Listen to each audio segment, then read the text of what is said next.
Hello guys, let's continue our work with big SPG British prototype FV4005 Stage II with a turret with a big gun 1.83mm.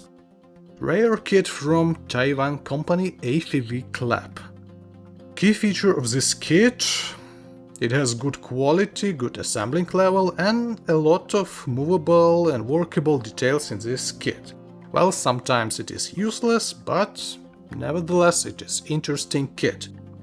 Actually, till the end of the previous video we receive a big turret with a gun. A huge turret, it has semi-metallic gun barrel, plastic part was covered with a putty, and we made this door workable. Well, there is no interior inside, but anyway we have such an interesting workable door. Today's task: work with the hull and chassis of this SPG. Lower part of the hull casted in one piece, and that's great. This hull actually, and all vehicle except turret, we have from Centurion tank. So one of the features of this kit is workable suspension. Such a carriages you can see here in box metallic springs, which might be useful if you decide to make a C conversion of this kit. Each carriage has two sides, front and rear. We put there two balancers and then insert between that balancers metallic spring, and then close this unit with another part of carriage. Glue everything here as usual with the help of extra thin glue, and it works in this way. In the end, if we provide protectional skirt, the majority of suspension details wouldn't be visible. But that's not all the details of these carriages. We have here on the sides of it connection movable rods. If you assemble them, we receive such a little bit complicated mechanism, but if we want to make it fully workable, we should fix that fragile details with the help of soldering. So I took old knife and I took a fire and soldered that rods with some heat. That provides mobility for that small details. Also we need to upgrade lower part of that rods with additional axis, plastic or metallic detail here. So in the end we receive a whole suspension, I mean 6 carriages totally for both sides. Also we can find here pots for upper supporting rollers and big consoles for protectional skirts. We will install them, but they are optional. What about main rollers? They looks like this one. I already assembled several pieces. They consist from 2 big discs and a cap, but the interesting thing is that inside the rollers should be located small vinyl ring. They provide rotation for these rollers. Well, actually this is a typical solution for plastic scale models.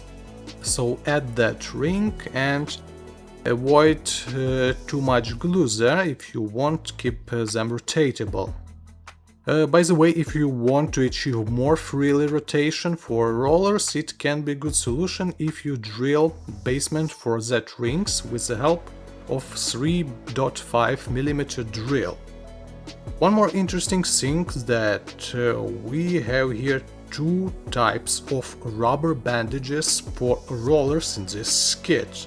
Unusual solution, plastic and vinyl. Each type of bandage has its pros and cons in work and painting. Well, I choose vinyl one. One side of this chassis is completed and one more left. Everything works well, at least in demonstrational purposes. Few words about caterpillars. They are vinyl 2, not bad soft caterpillars. Both sides of it I connected with several drops of super glue gel. Not too much glue we needed here. Then we should carefully connect these 2 parts, press them with some tools. And we have one good attempt to connect these parts together. If we would be successful, In this task we received good and strong connection.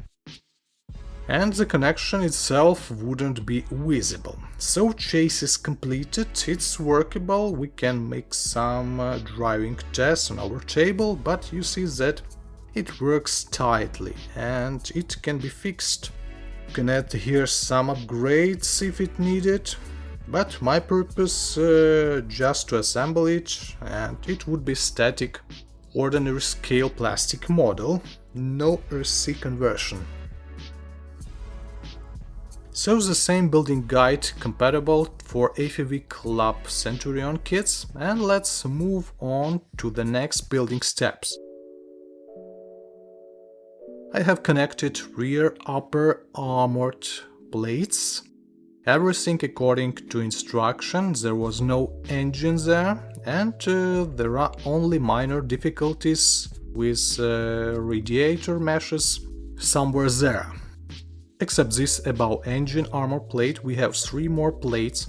Central one for turret, a small plate for driver's hatch, and front armored plate. Very comfortable connection here, and to work with the model in general, very comfortable.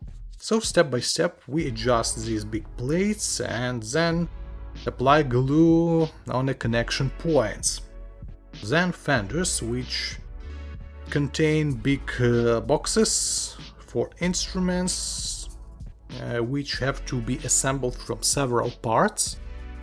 And yes, instruction tells us to assemble at first that boxes and adjust them to fenders, and then install all that stuff to the hull. Except these boxes, we have here some instruments outside, big hammer, 2 shovels, and I think I will glue them later during painting process for more comfortable painting process, and some minor details. On the right side we have instrument, big boxes, exhausting system and several minor details. The opposite side almost the same. On the front armor plate we have here workable towing hooks, also catcher for our big gun, which useful during transportation. It can be assembled in both transportational and combat positions. Also some metallic in-box stuff, details for fenders, and this part of the fenders I will assemble later during the painting process, because I want to avoid blocking of our caterpillars disassembling. This catcher I guess I will glue in upper transportational position. I think it looks better on this kit, but the decision is up on you. One more workable detail here, this time on the rear side we can find here dozer blade, which used during shooting and helps to hold SPG in stable position. Also we have several cables, I mean details of that cables for different positions of this blade, so we have to choose one of the positions and adjust on them cables. Almost the last steps during the assembling process. So towing cables, unfortunately in-box cables represented in threads, they looks so-so. So I changed them on metallic upgrade cables, which looks much better. I took them from Eureka, I guess.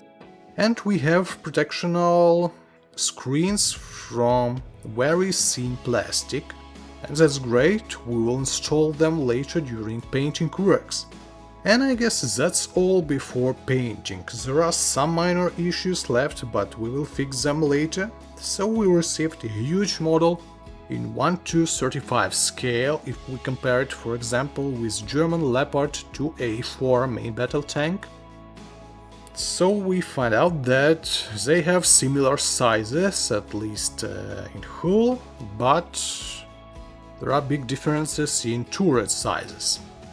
Massive good in work with a lot of building options kit from AFV Club, and I love it. Well, painting will be a little bit complicated due to model sizes and some separated parts. There are a lot of details that we should disassemble before painting in chassis. And there are two main options, historical green color or what if sand color. As on the box art, even I don't know what to choose and what would be better in this case. Anyways, thank you for watching, have a nice day and see you next time, bye.